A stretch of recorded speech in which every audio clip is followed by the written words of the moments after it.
तो ऐसे लोग करते हैं जैसे दल बदलू लोग हैं।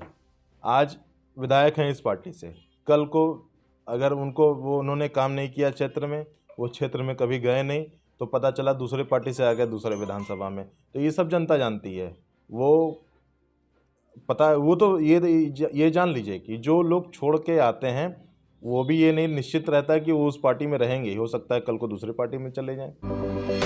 सत्ता के गलियारों से लेकर ग्रामीणों की आवाज तक, जनप्रतिनिधियों के विकास से लेकर जनता की राय तक, आपके क्षेत्र में असल मायने में कितना हुआ है विकास, देखें हमारी सबसे बड़ी पड़ताल में। अब हर वो खबर दिखेगी जो होगी आपके मुद्दे की, क्योंकि हम दिखाएंगे आपको हर विधानसभा क्षेत्र की सही पड़ताल। तो देखिए 2022 विधानसभा चुनाव पर सबसे बड़ी पड़ताल, सिर्फ और सिर्फ फास्ट न्यूज भारत पर। बड़ी समस्या है मड़ियाहू के लिए, कहा जाए अभिशाप है। यहाँ पर जाम की समस्या आए दिन लगी रहती है, जिसको कहें रेलवे फाटक की वजह से, या कहें कि जो छोटा जो सड़क चौड़ीकरण कम है, लेकिन चौड़ा जो है कि सड़क को तो नहीं किया जा सकता, क्योंकि अगल बगल में जो है कि दुकानें हैं, इमारतें हैं, मगर जो समस्या जाम की है वो रेलवे की वजह से, जो फाटक मैं उस पर आता हूँ। जो जाम की समस्या है उसके लिए मैं आपको बता दूं कि रेलवे क्रॉसिंग पे ओवरब्रिज के निर्माण के लिए भी हम लोग ने प्रस्ताव रखा था। उसका 80 करोड़ रुपए का एस्टीमेट भी बन चुका था, और वो उसको ओवरब्रिज को एनएच के द्वारा बनाया जाएगा। जब एनएच का काम शुरू हो जाएगा तो यहाँ पे मड़ियाहू बाईपास पे ओवरब्रिज बनाया जाएगा। कब तक हो जाएगा सर? देखिए टेंडर हो चुका है, ठीक है, सामान की व्यवस्थाएं की जा रही हैं, काम जल्द से जल्द शुरू हो जाएगा। जैसे ही उधर से शुरू होगा, देखिए फॉरेस्ट विभाग का और बिजली विभाग का एनओसी अभी तक मिल नहीं पाया था, जिसकी वजह से काफ़ी लेट हो रहा था काम, लेकिन अब वो प्रोसेस में आ गया है, वो जल्द से जल्द शुरू हो जाएगा। मैं आपको बता दे रहा हूँ कि आने वाले 1-1.5 महीने में आपको काम दिखने लगेगा कि एनएच का काम शुरू हो गया है। और यहाँ पे जब लग जाएगा, ओवरब्रिज बन जाएगा, तो अंदर की जाम की समस्या ख़त्म हो जाएगी, क्योंकि अंदर बड़ी गाड़ियाँ का प्रवेश नहीं हो पाएगा, उसको बाहर निकाल दिया जाएगा। और हम लोग की जो योजना है, मैं आपको बता दूं कि जो उधर से लिंक रोड पे एक मैडी, ये जोगापुर नहर से लेके मैडी होते हुए ये एक बेलवा वाले रोड पे निकलता है, उस सड़क को हम लोग ने बनवा दिया पूरी तरीके से। आज तक उस सड़क पे एक गिट्टी भी नहीं पड़ी थी पूर्व के लोगों के द्वारा। उस पर आप जाके देखिए, मैडी गांव का पूरा सर्वे करिए, मैडी गांव में एक भी सड़क नहीं बची है जो कि माननीय विधायक जी के द्वारा प्रस्तावित नहीं था, और जो बना नहीं, सब धरती पे है। आशा है कि हमारे दर्शक यह जानते भी होंगे और देखते भी होंगे हमारे चैनल के माध्यम से कि सही जो आप कह रहे हैं वहाँ विकास हुआ है अथवा नहीं हुआ है, और हमारी टीम जाएगी, जरूर पड़ताल करेगी। बिल्कुल, आप देख सकते हैं। और हम देखिए महिलाओं के लिए, जो खुद विधायिका जी महिला हैं, और जो है कि क्या सुविधाएं दी गई देखिए महिलाओं के लिए लेकर, बिल्कुल। अब मैं आपको बता दूं, जहाँ तक कि महिलाओं के लिए है, जो आप शौचालय और आवास की बात करते हैं, मुझे नहीं लगता होगा कि कोई ऐसा गांव वंचित रह गया होगा कि जो पात्र है उसको आवास और शौचालय न दिया गया हो। हमारी सरकार की बहुत बड़ी उपलब्धि है। पिछली जो सरकार थी वो सिर्फ उंगलियों पे गिनाती थी कि हम इतना लोहिया आवास बनवाएंगे, इतना ये करवाएंगे, इतना वो करवाएंगे, लेकिन कभी किसी ने ध्यान नहीं दिया। क्योंकि हम लोग भी राजनीति कर रहे हैं, तो आप गांव में आना जाना होता है, हम लोग भी देखते हैं, लोगों के बीच में रहते हैं, बीच में सुनते हैं। तो लेकिन जो आवास और शौचालय की योजना इस सरकार ने लागू किया है, वो 100% आप देख सकते हैं, वो ज़मीन पे दिख रहा है, ज़मीन पे हकीकत है। मैं आपको बता दूं, मड़ियाहू विधानसभा में मड़ियाहू कस्बा जो है, वहाँ पे आपको मड़ई नहीं दिखेगी। बहुत ही एक्सेप्ट अलग से होगा, तो वो अपने गाय भैंस को बांधने के लिए भले मड़ई रखा हो, या उसका कोई कागज़ नहीं कंप्लीट हो पाया हो जिसकी वजह से उसका आवास नहीं बन पाया, नहीं तो सारा आवास कंप्लीट हो गया है। ये हम लोग के लिए बहुत ही बड़ी उपलब्धि है कि मड़ियाहू नगर पंचायत में मड़ई देखने को नहीं मिलती है। और अभी रामपुर नगर पंचायत जो कराया गया है, रामपुर नगर पंचायत में भी लगभग मुझे लगता है कि 10,000 से ज़्यादा फॉर्म भरे जा चुके हैं, और लगभग 2,000 से ज़्यादा आवास स्वीकृत हो चुके हैं, जो कि लोग अपना आवास बनवा रहे हैं वहाँ पे। प्रधानमंत्री आवास विकास के तमाम कार्य हुए। कोरोना काल में जो मजदूर आए थे, जो बाहर रह रहे थे, उनको लेकर उचित सुविधाएं जो है कि मुहैया कराई गई। अब जो है अपना दल यश मड़ियाहू विधानसभा में एक बार फिर से तैयारी कर रहे हैं, ऐसा कि हो सकता है कि टिकट अगर हुआ तो फिर से दावेदारी की जाएगी। तो ये बताइए कि अब क्या कहता है मड़ियाहू? देखिए, मैं आपको बता दूं, मड़ियाहूं की जनता बहुत ही जागरूक है। मड़ियाहूं की जनता जानती है कौन मेरा है, कौन अपना है, कौन पराया है, और किसने विकास किया है, किसने ठेंगा दिखाया है, जी और किसने सम्मान किया है। सम्मान किया है, किसने काम किया है। आप विधायक जी का घर सेंटर में है, लोग आते हैं, सुबह अपनी बात रखते हैं, सुबह 7 बजे से यहाँ भीड़ लग जाती है। विपक्ष तो कहता है और कि कोई काम ही नहीं हुआ है मड़ियाहूं विधानसभा में। मैं तो कह रहा हूँ कि आपके चैनल के माध्यम से मैं विपक्ष को कहता हूँ कि वो भी बैठे, हम भी बैठे, वो अपने काम चल के गिनाए, हम भी अपने काम चल के गिनाते हैं। वो अपने 15 साल का काम दिखाए, हम उनको 5 साल का काम दिखाते हैं। आपको पता चलना चाहिए कि आपने 5 साल में क्या किया है, वो ज़मीनी हकीकत पता चलनी चाहिए कि ज़मीन पे वाकई में कुछ हुआ है कि नहीं हुआ है। और हम 5 साल का काम दिखाते हैं आपको, और ज़मीनी हकीकत पे दिखाते हैं कि हमने क्या किया है, क्या नहीं किया है। जनता आपको बताएगी। मैं तो देखिए, सब अपनी अपनी बात रखते हैं, लेकिन ओरिजिनलिटी क्या होती है, आप लोग भी काफ़ी दिन से पत्रकारिता कर रहे हैं, और मुझे लगता है कि लगभग 10 साल 15 साल से आप लोग इस लाइन पे हैं, तो आप लोग को सारी रियलिटी पता होगी कि किसने क्या किया है, किसने क्या नहीं किया है, किसने सम्मान किया है, किसने क्या किया है। फिर दूसरा चीज़ देखिए, विपक्ष कुछ भी हो, विपक्ष अपना हल्ला मचाए, चाहे जो जो चाहे वो करे, लेकिन जनता संतुष्ट है भारतीय जनता पार्टी अपना दल इसकी सरकार से, क्योंकि यहाँ पे विकास कार्य हुआ है, सबका साथ सबका विकास को लेके चला है, और इसके बाद कभी किसी के साथ कोई अन्याय नहीं हुआ है। सबका जब राशन मिल रहा है तो सबको राशन मिल रहा है। ये नहीं देखा जा रहा है कि इस बिरादरी का है, ये है, वो है, ऐसे है, वैसे है। सात्विक जी, कहा जाता है कि जो आपके पास कभी फरियाद लेकर आ गए, कुछ जन सुनवाई कभी कभी लगाई जाती है यहाँ पर विधायिका जी के द्वारा, तो कहा जाता है कि जो दरबार पे आ गया, यानी जो निवेदन किया उसे वह मिल गया, जो मदद हो। अभी पिछले दिनों हमने देखा था कि एक राशन का मुद्दा था किसी गांव का, शायद कोटेदार जो है कि राशन ठीक से वितरण नहीं कर रहा था, कुछ ऐसी समस्याएं आ रही थी, तो विधायिका जी ने तुरंत जो है कि स्पष्ट कॉल किया और जो है कि उनसे बात की। तो कहा जाता है कि तुरंत जो है कि मामले की सुनवाई कराई जाती है। तो आखिर जो है कि इस पर जनमानस क्या कहते हैं? मैं आपको बता दूं कि देखिए, माननीय विधायक जी एक शिक्षिका हैं, ठीक है, वो गवर्नमेंट टीचर हैं, गवर्नमेंट एम्प्लॉय हैं, तो अभी एमएलए होने के नाते वो विदाउट पे ऑन लीव हैं, ठीक है।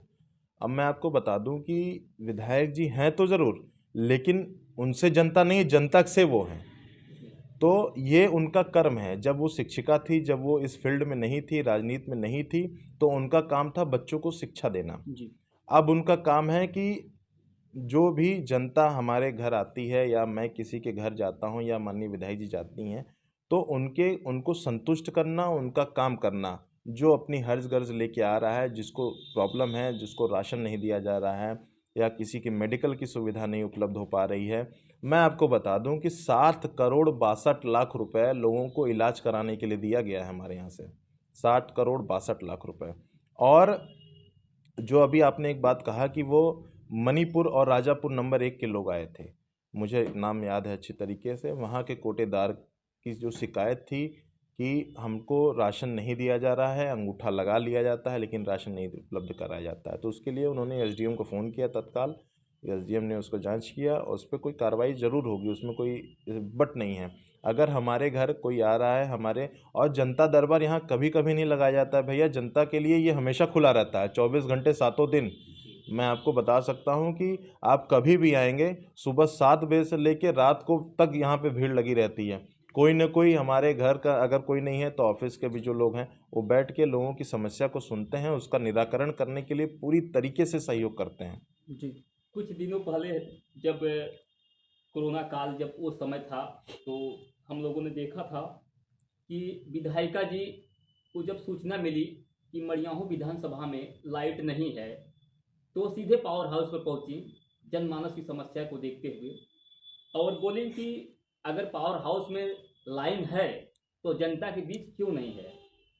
तो क्या मामला था वो, थोड़ा सा हमारे दर्शकों को मैं बताइए। आपको बता दूं कि वो उन लोगों का कुछ निजी मामला था, बिजली विभाग और सरकार के पक्ष में कुछ बात चल रही थी, जिसके लिए बिजली विभाग ने पूरी तरीके से पूरे प्रदेश में एक वो किया था, एक स्ट्राइक किया था, जिसके तहत सारे जगह की बिजली काट दी गई थी।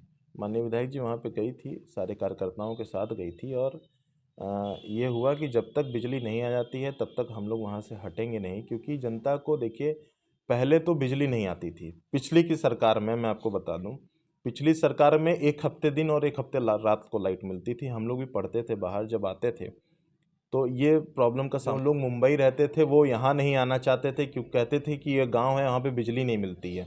लेकिन अब इस सरकार में, भारतीय जनता पार्टी अपना दल एस की सरकार में ऐसा नहीं है। आपको 18 घंटे लाइट मिल रही है। अब किसी को पता ही नहीं चलता कि लाइट है कि नहीं है, क्या है, कुछ नहीं है। मुंबई से भी लोग आते हैं तो कहते हैं कि वाह, मैं एक नए उत्तर प्रदेश में आ गया हूँ, मैं एक नए जौनपुर में आ गया हूँ, मैं एक नए मड़ियाहू में आ गया हूँ, जहाँ पे लाइट कटती ही नहीं है अब।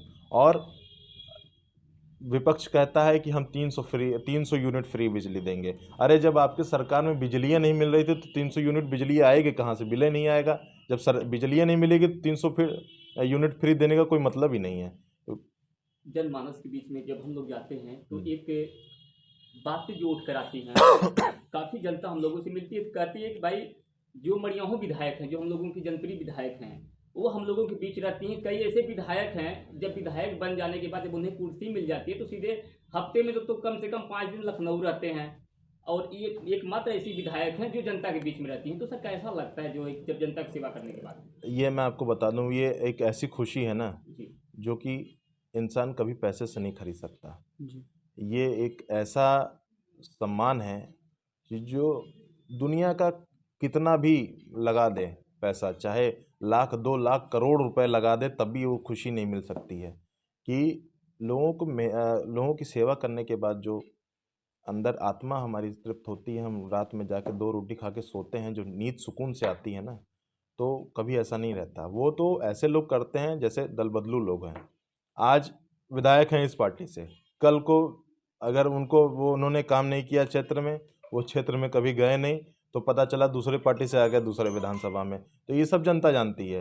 वो तो ये जान लीजिए कि जो लोग छोड़ के आते हैं वो भी ये नहीं निश्चित रहता है कि वो उस पार्टी में रहेंगे, हो सकता है कल को दूसरी पार्टी में चले जाएं। सात्विक जी, आपकी एक लोकप्रियता है, खास करके आपकी पूरे मड़ियाहू विधानसभा में देखा जाता है कि नवयुवक काफ़ी आपसे प्रसन्न रहते हैं कि सात्विक भैया को जब भी कहते हैं तुरंत वो मेरी मदद करने के लिए तैयार हो जाते हैं।